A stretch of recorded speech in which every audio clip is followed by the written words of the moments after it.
If asked to give a definition of family, most people would provide a different individualized view based on their personal experience and cultural values.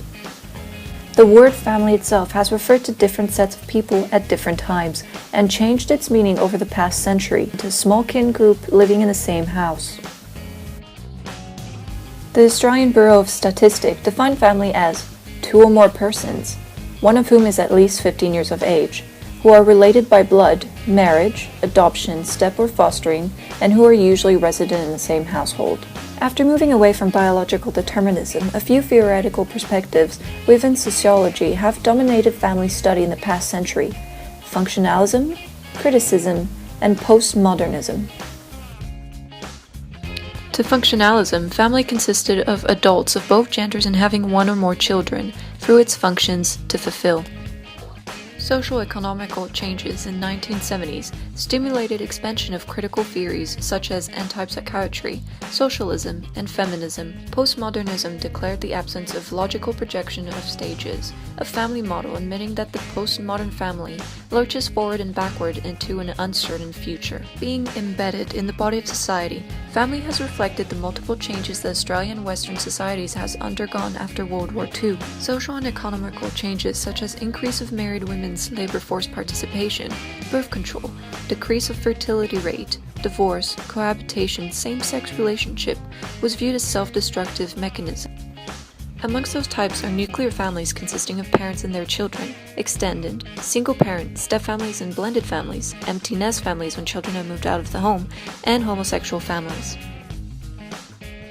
There were 6.7 million families in Australia in 2012 and 2013, consisting of 85% couple families, 14% one-parent families, and 2% other families.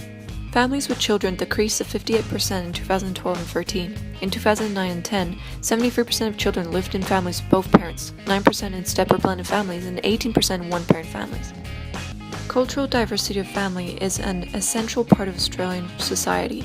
Today, around 27% of population was born overseas. 200,000 migrants and 13,000 refugees enter Australia each year. Around 483,994 Indigenous people lived in Australia in 2004, with 26% of those living in remote regions with limited access to resources. The impact of colonization on Indigenous families was devastating when Aboriginal children were forcibly separated from their parents and community during the existence of removal policy. Indigenous children are overrepresented in child protection system and out-of-home care, have higher rates of unemployment, health problem, and poverty, and they also have lower levels of participation in formal education. Amongst challenges currently facing by all types of Australian families are financial stress, poverty, homelessness, and related negative outcomes.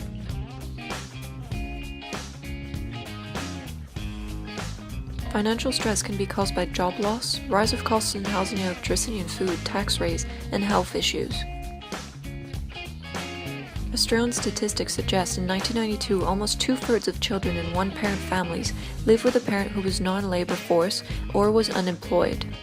Living in poverty has been a reality for about 21.7% of Australian families, and over 23% of low-income families have been balancing at the edge. Another disturbing fact is an increase of homelessness on children, where 12% were children under 12 years old. Claremore is a southwestern Sydney community established more than 30 years ago and filled with public houses. In 2012, it was one of the most disadvantaged suburbs in Australia, with the highest proportions of young children. There were 1,500 children in less than 1.5 kilometers. Jessica's family has lived in Claremore for 13 years. She has an older brother and a younger sister. Neither of her parents work, and their income comes from Centrelink. Jessica: It was an excursion and I really wanted to go, and then I was going to ask, but I didn't, because I thought like maybe they needed money for something else.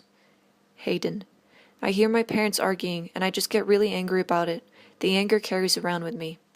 Cheyenne: Living with my mother was not the best.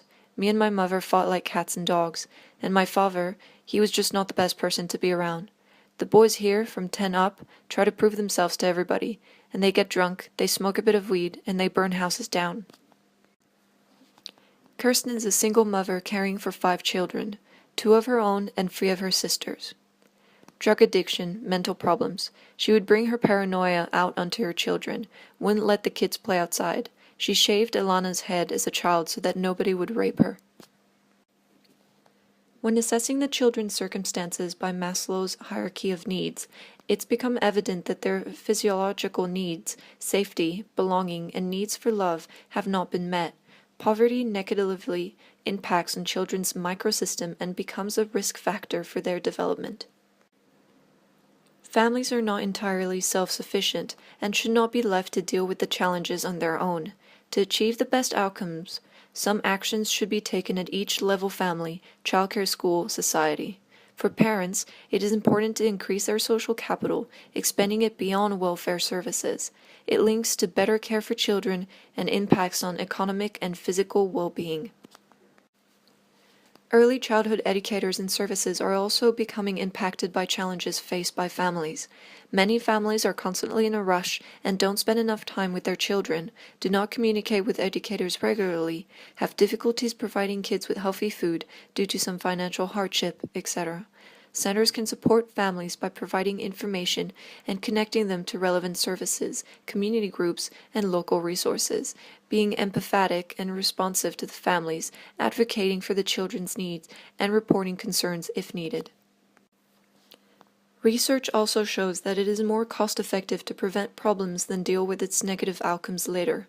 Sue Gordon suggests that for every dollar spent on early years intervention, a minimum of $2 of taxpayers' money would be saved. Investing in integration services, early intervention, and family support programs seem to benefit both individual family and a whole society. It has been said that everything flows and nothing remains the same. So true for the family that still remains at the center of society despite being pronounced many times dead.